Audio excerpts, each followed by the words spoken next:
এই শাওয়ালের 6টা রোজার জন্য আবার কোনো কোনো ক্ষেত্রে ডাবল অফার আছে। একটু বুদ্ধিশুদ্ধি থাকলে দেখবেন যে আপনি অনেক অল্প আমল করেও আল্লাহ তাআলার কাছে অনেক বিপুল পরিমাণ সওয়াব পেয়েছেন। সে সুযোগ আছে।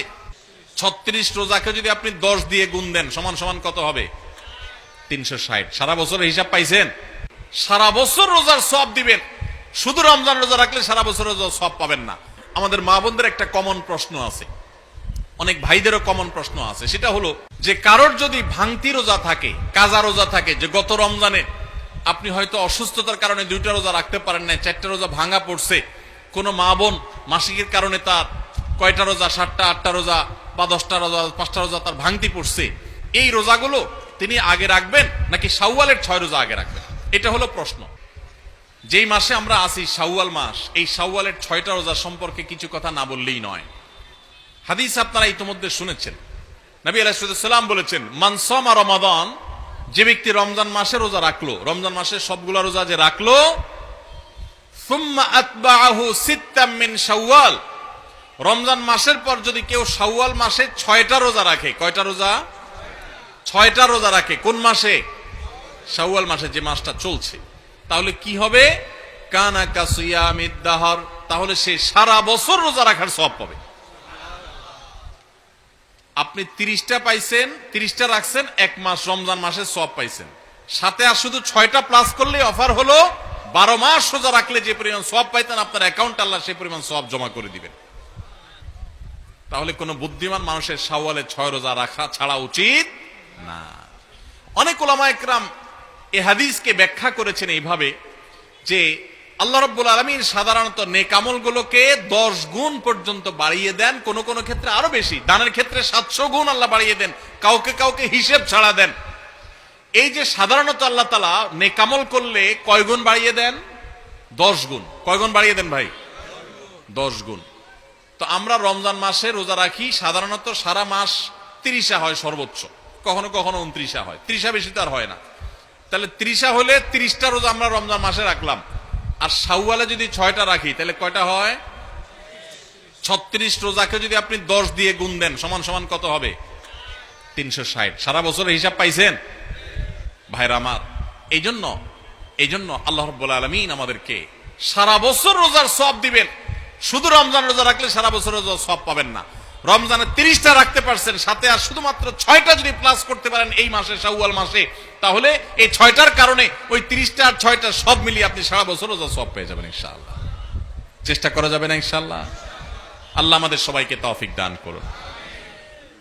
এই শাওয়ালের 6 রোজা নিয়ে আমাদের মা বোনদের একটা কমন প্রশ্ন আছে, অনেক ভাইদেরও কমন প্রশ্ন আছে, সেটা হলো যে কারোর যদি ভাঙতি রোজা থাকে, কাজা রোজা থাকে, যে গত রমজানে আপনি হয়তো অসুস্থতার কারণে 2টা রোজা রাখতে পারেন না, 4টা রোজা ভাঙা পড়ছে, কোনো মা বোন মাসিকের কারণে তার কয়টা রোজা, 7টা 8টা রোজা বা 10টা রোজা 5টা রোজা তার ভাঙতি পড়ছে, এই রোজাগুলো তিনি আগে রাখবেন নাকি শাওয়ালের 6 রোজা আগে রাখবেন? এটা হলো প্রশ্ন। এই প্রশ্নের উত্তর হলো অবশ্যই রমজানের রোজাগুলো আগে রেখে তারপরে শাওয়ালের 6 রোজা রাখতে পারলে বেশি উত্তম। কারণ নবী সাল্লাল্লাহু আলাইহি সাল্লামের হাদিসে আমরা দেখি তিনি বলেছেন, যে ব্যক্তি রমজানের রোজা রাখলো এরপরে শাওয়ালের 6 রোজা রাখলো, তার জন্য ফজিলত হলো সারা বছর রোজা সওয়াব। তাহলে আগে রমজানের গুলো শেষ করে তারপরে শাওয়ালের 6 রোজা রাখতে পারলে বেশি ভালো। কিন্তু যদি কোনো মা বোন বা কোনো ভাই তার মনে হয় যে না, ভাঙতি রোজাগুলো রেখে তারপরে আবার শাওয়ালের 6 রোজা রাখা আমার জন্য কঠিন হবে, গড়ে 10-15টা রোজা রাখতে 1 মাসে আমার জন্য চাপ হয়ে যাবে, তাহলে যে কোনো একটা অপশন যদি বেছে নিতে হয়, তাহলে আমি বলবো অবশ্যই আপনি শাওয়ালের 6 রোজা, যেহেতু শাওয়ালের পরে আর প্রযোজ্য হবে না, এর সব শাওয়ালের পরে আর পাবেন না, এজন্য শাওয়ালের গুলো আগে রেখে ফেলেন এবং কাজাগুলো যদি পরে রাখেন, ইনশাআল্লাহ আপনি পরিপূর্ণ সওয়াব পেয়ে যাবেন। তবে আগে যদি রমজানগুলো শেষ করতে পারেন সেটা বেশি উত্তম, সেটা বলাই বাহুল্য। তাহলে শাওয়ালের 6টা রোজা রাখার চেষ্টা করবো তো ইনশাআল্লাহ। এই শাওয়ালের 6টা রোজার জন্য আবার কোনো কোনো ক্ষেত্রে ডাবল অফার আছে। একটু বুদ্ধিশুদ্ধি থাকলে দেখবেন যে আপনি অনেক অল্প আমল করেও আল্লাহ তাআলার কাছে অনেক বিপুল পরিমাণ সওয়াব পেয়েছেন। সে সুযোগ আছে। যেমন এই শাওয়াল মাসেরও চাঁদের ওই যে 13, 14, 15 3টা দিন আছে না রোজা রাখা সুন্নাত, ওই দিনগুলো রোজা রাখেন, পাশাপাশি আপনি শাওয়ালের 6 রোজারও নিয়ত করেন, অর্থাৎ একসাথে ডাবল নিয়ত করেন, ইনশাআল্লাহ সেটা আদায় হয়ে যাবে। তাহলে ডাবল নিয়ত হয়ে গেল। সোমবার বৃহস্পতিবারের সাথে আপনি প্লাস করতে পারেন, কিন্তু যদি সোম বৃহস্পতিবার আর চাঁদের 13, 14, 15কে আলাদা রেখে এটাকে 6টা রাখেন তাহলে তো সবচেয়ে উত্তম, সেটা বলাই বাহুল্য। তাহলে শাওয়ালে 6 রোজা রাখবো তো ইনশাআল্লাহ। আপনার যেদিন সুবিধা হয় সেদিন রাখেন, এক নাগাড়ে রাখা জরুরি না। শাওয়ালে 6 রোজা রাখা এটার নিয়ম হলো সারা মাসের ভিতর রাখলেই হবে, শাওয়াল মাস শেষ আর হবে না, শাওয়ালের ভিতরে 6টা রোজা রাখে শেষ করতে হবে। এই জন্য আপনি ধারাবাহিক টানা রাখতে হবে এমন কোনো কথা নেই। আপনি আজকে একটা রাখেন, আবার 5 দিন গ্যাপ দিয়ে একটা রাখেন, আপনার একটু কাজের চাপ যেদিন কম সেদিন রাখেন, আপনার যেদিন সুবিধা হয় সেদিন রাখেন, বদ্ধের দিন ধরে ধরে ধরে রাখেন, তাহলে আপনি যে কোনো ভাবে 6টা রোজা রাখলেই হবে। সবাই চেষ্টা করবো না ইনশাআল্লাহ? আল্লাহ আমাদের সবাইকে আমলের তৌফিক দান করুন।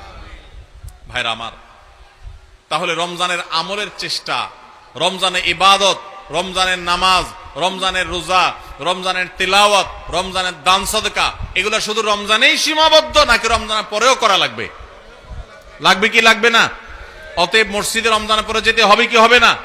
সবাই যাবো তো ইনশাআল্লাহ? আল্লাহর ঘরের দিকে যাবো তো ইনশাআল্লাহ? আপনার লাভ, আল্লাহর কোনো ঠেকা নাই ভাই। দেখতে দেখতে জীবনটা শেষ হয়ে যাবে, মালাকুল মউত হাজির হবে, চলে যেতে হবে, আপনি নিজের আমল নিয়ে যাবেন, আপনার কল্যাণ হবে। সবাই করবো তো ইনশাআল্লাহ? আল্লাহ আমাদের সবাইকে আমলের তৌফিক দান করুন।